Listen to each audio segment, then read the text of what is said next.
Hi guys, I will be going to the day 2 of PlannerCon kasi wala akong magawa sa bahay. Tapos gumising ako ngayon na anxious kasi akala ko may namiss ako na exam. Pero wala kasi some break na. Nasanay lang yung utak ko na lagi may binabasa, lagi may inaaral everyday.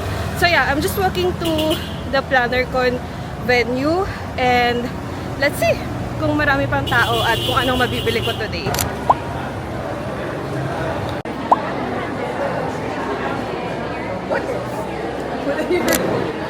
Thank you.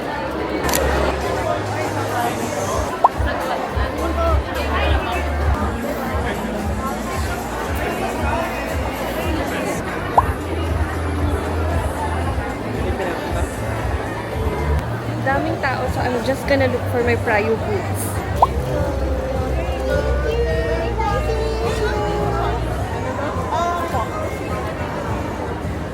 Daming bago. Oh my gosh. I think I'm gonna splurge here. This design was my Prayo, pero ubos na siya. So, ito na lang yung kukunin ko. And siguro, ito na din. I bought na one of my Prayos from Ella. So, hinahanap ko ngayon is Critter Cafe.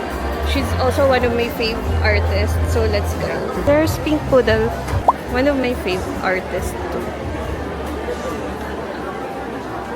Oh, she has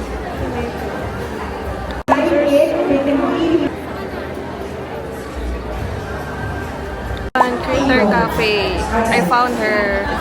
Thank you to Paper Diet. Okay, let's buy.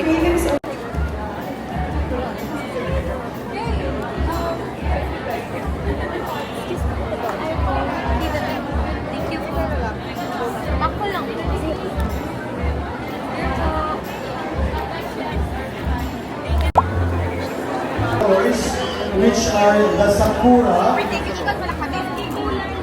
We have the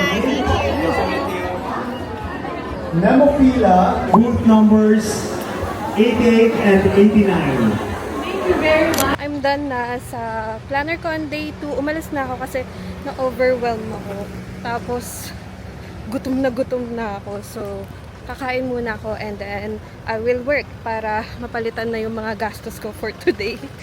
Yun lang. I'll show you my haul later.